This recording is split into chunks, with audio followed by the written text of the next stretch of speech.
الحمدللہ وحدہ والصلاة والسلام علی من لا نبی بعد اما بعد۔ معزز سامعین کرام، آج کے درس میں دعا کے سلسلے میں کچھ باتیں عرض کرنا چاہتا ہوں۔ لوگ دعا تو مانگتے ہیں اور جس طریقے سے دعا مانگنی چاہیے اس طریقے کا اہتمام نہیں کرتے، جس کا نتیجہ یہ ہوتا ہے کہ دعا قبول نہیں ہوتی اور آخرکار لوگ دعا سے بدظن ہو جاتے ہیں اور یہ سوچنے لگتے ہیں کہ دعا مانگنے سے کوئی فائدہ نہیں ہے اور دعا مانگ کر کوئی فائدہ حاصل ہونے والا نہیں ہے، دعا ہماری قبول نہیں ہوگی۔ اس لیے میں حدیث شریف کے اندر اور حضرات علماء کرام نے جو دعا کے آداب، دعا کی کچھ مینرز بتائے ہیں، وہ میں آپ حضرات کے سامنے ذکر کرنا چاہتا ہوں تاکہ آپ لوگ ان آداب کو اپنائیں، ان مینرز کو اپنائیں اور ان کا خیال رکھتے ہوئے دعا مانگے تو دعا آپ کی قبول ہو جائے۔ تو دعا کے بارے میں آپ سب سے پہلے یہ بات یاد رکھیں کہ کوئی بھی کام جب تک صحیح طریقے سے نہیں کیا جائے گا وہ کام قبول نہیں ہوتا۔ قبول اسی وقت ہوتا ہے جب اس کو صحیح طریقے سے کیا جائے۔ تو اسی لیے جو دعا ہے، دعا کے کا بھی ایک صحیح طریقہ ہے، اس صحیح طریقے سے اگر دعا مانگی جائے گی تو دعا قبول ہوگی، اور اگر اس صحیح طریقے سے دعا نہ مانگی جائے تو دعا کا قبول ہونا مشکل ہوتا ہے۔ جیسے مثال کے طور پر رسول اللہ صلی اللہ علیہ وسلم کی ایک حدیث ہے، امام بیہقی رحمۃ اللہ علیہ نے شعب الایمان کے اندر یہ حدیث نقل کی ہے کہ اعجز الناس من عجز فی الدعاء، تو لوگوں میں سب سے زیادہ عاجز وہ ہے جو دعا کے اندر عاجزی کرنے والا ہو۔ تو اس حدیث سے ہمیں یہ بات پتہ چلتی ہے کہ دعا کے اندر عاجزی کرنی ہے، دعا کے اندر متکبرانہ انداز نہ ہونا چاہیے، دعا کے اندر عاجزانہ متواضعانہ انداز ہونا چاہیے، اور اپنے آپ کو چھوٹا سمجھ کر انسان اللہ تبارک و تعالیٰ سے مانگے گا تو ہماری دعا قبول ہوگی، ورنہ ہماری دعا قبول نہیں ہوگی۔ دعا جب کرے تو دو زانو ہو کر بیٹھے، انتہائی ادب و احترام کے ساتھ ہاتھ اٹھائے اور رونے کی کوشش کرے۔ اگر آنسو نہیں آ پاتے تو چہرہ کم از کم رونے کا بنائے اور اپنے آپ کو حقیر ثابت کرنے کی کوشش کرے، اپنے قول و فعل، اپنے عمل کے ذریعے سے اپنے آپ کو چھوٹا ثابت کرنے کی کوشش کرے تو دعا قبول ہوگی۔ حضرات علماء کرام نے لکھا ہے کہ جب دعا مانگی جائے تو سب سے پہلے اللہ تبارک و تعالیٰ کی تعریف کرنی چاہیے کہ اے اللہ آپ بڑے رحیم ہیں، اے اللہ آپ بڑے کریم ہیں، اے اللہ آپ اس پوری دنیا کا نظام چلا رہے ہیں، اے اللہ آپ اپنے نیک بندوں کو بھی عطا فرماتے ہیں اور اپنے نافرمان بندوں کو بھی عطا فرماتے ہیں۔ اس طریقے کے الفاظ استعمال کیے جائیں جن میں اللہ تعالیٰ کی تعریف ہو۔ اگر عربی زبان میں اللہ کی تعریف کر سکتے ہیں تو عربی زبان میں اللہ کی تعریف کریں، اور جیسے ہم لوگ ہیں جو عرب نہیں ہیں، جو عربی زبان نہیں جانتے، وہ لوگ اگر عربی زبان میں تعریف نہیں کر پا رہے ہیں تو اردو زبان میں اللہ تعالیٰ کی تعریف کریں اور کچھ کلمات اللہ تعالیٰ کی تعریف کے بولیں۔ اس کے بعد پھر رسول اللہ صلی اللہ علیہ وسلم پر درود بھیجیں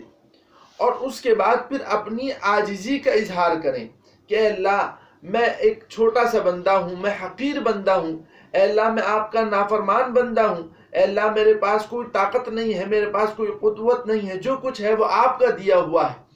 تو اس طریقے سے عاجزی کا اظہار کرے۔ دنیا کے اندر بھی جب انسان کسی بڑے آدمی کے پاس جاتا ہے اور اس سے کوئی چیز مانگتا ہے تو پہلے اس کی تعریف کرتا ہے، اس کے بعد پھر اپنی حقارت کا اظہار کرتا ہے، پھر اپنا مطلب سامنے رکھتا ہے۔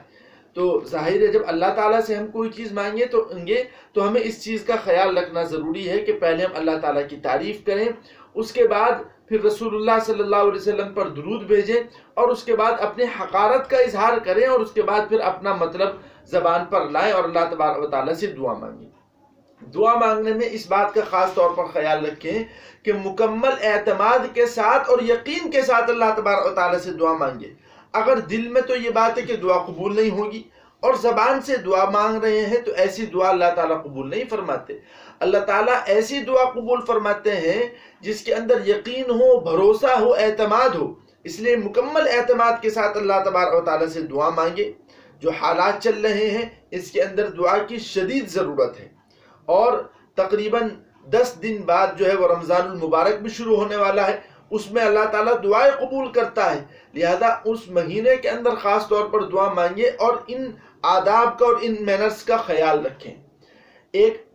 علماء نے ادب یہ بھی لکھا ہے کہ دعا کے اندر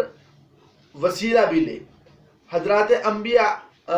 علیہم السلام کا وسیلہ لے، اے اللہ تعالیٰ رسول اللہ صلی اللہ علیہ وسلم کے صدقۃ فعل میں ہماری دعا کو قبول فرما لے۔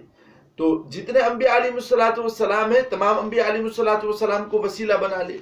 صحابہ کو وسیلہ بنا لے، اولیاء اللہ کو وسیلہ بنا لے، بزرگان دین کو وسیلہ بنا لے۔ جب وسیلہ بنایا جاتا ہے، اے اللہ یہ جو آپ کے بزرگ بندے ہیں، یہ جو آپ کے مقبول بندے ہیں، اے اللہ ان کے صدقۃ فعل میں ہماری دعا کو قبول فرما لے، تو اللہ تعالیٰ دعا کو قبول کرتے ہیں۔ وسیلے کے ذریعے سے اللہ تبارک و تعالیٰ دعا کو قبول کرتے ہیں۔ اس لیے علماء نے لکھا ہے کہ دعا جب مانگی جائے تو آداب دعا میں یہ ہے کہ وسیلہ بھی بنایا جائے اور وسیلے سے دعا مانگی جائے۔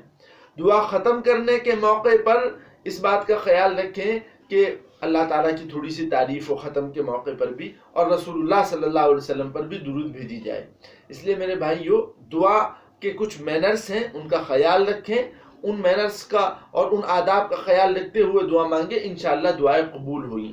اور دعا مانگیں، اچھا بعض لوگ یہ سمجھتے ہیں ہم کتنی بھی دعا مانگ لیں ہماری دعا قبول نہیں ہوگی، یہ بات غلط ہے۔ حضرت عمر رضی اللہ عنہ کا ایک قول حضرات محدثین نے نقل کیا ہے۔ حضرت عمر رضی اللہ عنہ فرمایا کرتے تھے، مجھے دعا کے قبول ہونے کی فکر نہیں ہے، مجھے فکر ہے تو اس بات کی کہ مجھے دعا مانگنے کی توفیق ہوگی یا نہیں۔ اگر دعا مانگنے کی توفیق ہو گئی تو قبول بھی ضرور ہوگی۔ یہ توفیق کا ہونا، دعا مانگنے کی توفیق کا ہونا اس بات کی دلیل ہے کہ اللہ تعالیٰ آپ کی دعا کو قبول فرمائے گا۔ اگر اللہ تعالیٰ کو دعا قبول کرنی نہ ہوتی تو اللہ تعالیٰ توفیق ہی نہ دیتا۔ اس لیے میرے بھائیو، دعا مانگے، ان آداب کے ساتھ دعا مانگے، یقین کے ساتھ دعا مانگے، پوری امت کے لیے دعا مانگے۔ اور دعا میں ایک ادب یہ بھی ہے کہ جب کوئی ضرورت اپنی پیش کرنی ہو تو اس کے موافق اگر کوئی اللہ تعالیٰ کا نام آپ کے یاد ہو، صفاتی نام ہو، تو اس کو ذکر کر لیں۔ مثلاً رزق میں کشادگی کے لیے آپ کو دعا مانگنی ہے تو آپ کہیں کہ اے اللہ تعالیٰ آپ تو بڑے رزاق ہیں، اے اللہ آپ تو پوری دنیا کو رزق دے رہے ہیں، اے اللہ آپ اپنے نافرمان کو بھی رزق دے رہے ہیں، ہمیں بھی رزق دے رہے ہیں، اے اللہ ہمیں مزید رزق عطا فرما دیجئے، اے اللہ جتنا ہے وہ آپ ہی کا دیا ہوا ہے، اے اللہ اس میں مزید اضافہ عطا فرما دیجئے۔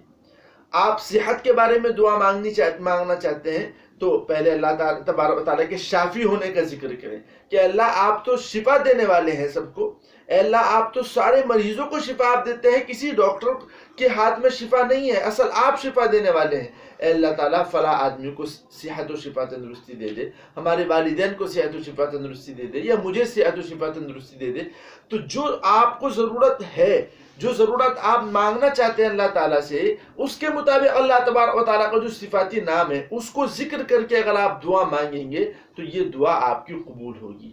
اللہ تبارک و تعالیٰ ہم تمام لوگوں کو دعا مانگنے کی توفیق عطا فرمائے اور دعا کے جو آداب ہیں ان آداب پر عمل کرنے کی توفیق عطا فرمائے۔ اور اخیر میں عرض کرنا چاہتا ہوں کہ جو ہمارا پہلا یوٹیوب چینل تھا وہ کسی وجہ سے ختم ہو گیا، جو بنایا گیا تھا اس کا پاس ورڈ یاد نہیں رہا، اس وجہ سے اس چینل میں اب ہماری ویڈیوز نہیں آ پائیں گی، اس لیے اب نیا چینل ہم نے بنایا ہے۔ آپ حضرات کو اس چینل کو سبسکرائب کرنا ہوگا۔ جو لوگ ہماری ویڈیوز سننا چاہتے ہیں وہ ہمارے اس نئے چینل کو سبسکرائب کریں۔ السلام علیکم ورحمۃ اللہ وبرکاتہ۔